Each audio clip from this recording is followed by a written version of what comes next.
দেখলাম level playing field বলতে যা আছে তার লটুকু বর্তমান বিশ্ববিদ্যালয়ে বিরাজমান নেই। আপনারা সকলেই ইতিমধ্যে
কিন্তু বিভিন্নভাবে নিন্দা জ্ঞাপন করছে এবং প্রত্যাখ্যান করছে।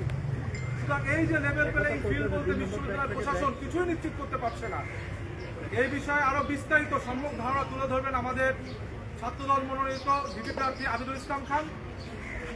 আজকে আমাদের এই প্রেস ব্রিফিং এ উপস্থিত আছেন ঢাকা বিশ্ববিদ্যালয় কেন্দ্রীয় ছাত্র সংসদ প্যানেল 2025-এর ভিপি পদপ্রার্থী আবিদুল ইসলাম খান, জিএস হিসেবে আমি শেখ তানভীর বাড়ি হামিদ, মুক্তিযুদ্ধ গণতান্ত্রিক এজিএস হিসেবে তানভীর আল হাদি মায়ের, মুক্তিযুদ্ধ গণতান্ত্রিক আন্দোলন বিষয়ক সম্পাদক আরিফুল ইসলাম, বিজ্ঞান ও প্রযুক্তি বিষয়ক সম্পাদক এহসানুল ইসলাম, কমন রুম পাঠকক্ষ ক্যাফেটেরিয়া বিষয়ক সম্পাদক চেমন ফারিয়া মেঘলা, আন্তর্জাতিক বিষয়ক সম্পাদক মোহাম্মদ মেহেদি হাসান, সাহিত্য সাংস্কৃতিক বিষয়ক সম্পাদক আবু হায়াত মোহাম্মদ জুলফিকার হাসান, মিডিয়া বিষয়ক সম্পাদক চিমচিমা চাকমা, ছাত্র পরিবহন বিষয়ক সম্পাদক মোহাম্মদ সাইফুল্লাহ সাইফ, সমাজ সেবা সম্পাদক সৈয়দ ইমাম হাসান অনিক, স্বাস্থ্য পরিবেশ বিষয়ক সম্পাদক আনোয়ার হোসেন, মানবাধিকার ও আইন বিষয়ক সম্পাদক মোহাম্মদ মেহেদি হাসান, সদস্য মোহাম্মদ জারিফ রহমান, সদস্য মাহিদ হাসান, সদস্য হাসিবুর রহমান সাকিব, সদস্য মোহাম্মদ শামীম রানা, সদস্য রঞ্জন রায়, সদস্য মেহরুন নেসাকিয়া,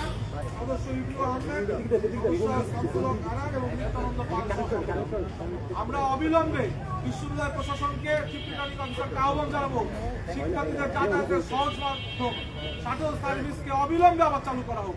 এখন আমাদের মাঝে সার্বিক পরিস্থিতি নিয়ে আপনাদের সামনে প্রেস ব্রিফিং করবেন আমাদের ছাত্রদল মনোনীত ভিপি প্রার্থী আবিদুল ইসলাম খান।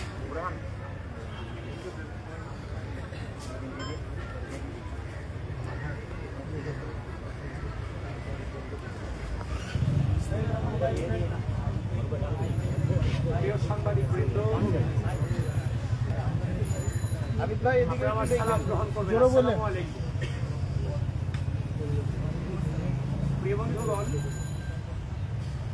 আপনারা অনেক কষ্ট করছেন ঢাকা বিশ্ববিদ্যালয় কেন্দ্রীয় ছাত্র সংসদ নির্বাচন কেন্দ্রিক। ইতিমধ্যেই ক্যাম্পাসে উৎসবের আমেজ বিরাজমান, কিন্তু এর মাঝেই নির্বাচনের লেভেল প্লেইং ফিল্ড নিয়ে ইতিমধ্যেই প্রশ্ন, সেটা নিয়ে আজকে আপনাদের সামনে কিছু কথা বলা। গতকালকে রাতে আমরা যে জিনিসটা দেখতে পেলাম, সেখানে আমরা কয়েকদিন যাবৎ বলার চেষ্টা করছি যে একটা মেয়ে তার বৈধ হল আইডি কার্ড থাকার পরও সেই ইচ্ছা করলে তার আরেকটা বান্ধবীর রুমে যেতে পারে না, হলে যেতে পারে না। সেটা ঢাকা বিশ্ববিদ্যালয়ের একটা কালো আইন, ডাইনোসিস যুগের আইন। এরই মধ্যে দেখতে পেলাম নির্বাচন কেন্দ্রিক এই আইনটাকে শিথিল করা হয়েছে। প্রার্থীরা এক হলের প্রার্থী আরেক হলে প্রচারণা করতে পারবে, কিন্তু সেটা আনুষ্ঠানিকভাবে আগামীকাল থেকে শুরু হবে।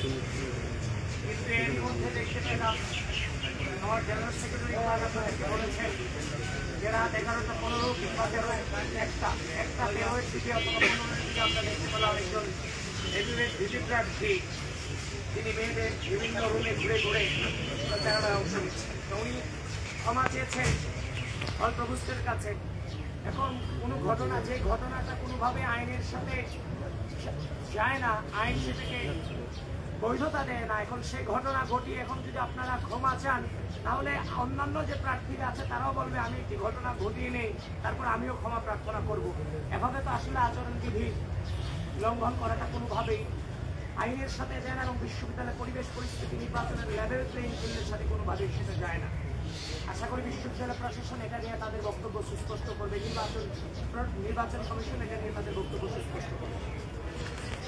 তারপর মেয়েদের বিভিন্ন হলে আমরা জানতে পারছি বিভিন্ন প্যানেলের নেতৃবৃন্দ বিভিন্ন তাদের রুমে সাধারণ শিক্ষার্থীদেরকে অথবা তাদের যে শিক্ষার্থীদেরকে নিয়ে বিভিন্ন ধরনের পার্টি করে বেড়াচ্ছে, খাবারের পার্টি করে বেড়াচ্ছে, যেটা কোনোভাবেই বর্তমান যে হচ্ছে যে নির্বাচনী আচরণবিধি সেটার সাথে যায় না। সেই বিষয়ে আশা করি নির্বাচন কমিশন যারা আছেন তারা তদন্ত করবেন এবং এই জিনিসগুলোকে যেন না ঘটে এই ব্যাপারে তারা উদ্যোগ গ্রহণ করবেন। তারপর আরেকটি ঘটনা সেটা হচ্ছে ঢাকা বিশ্ববিদ্যালয়ের যে শিক্ষার্থী সংসদ, যেটা থেকে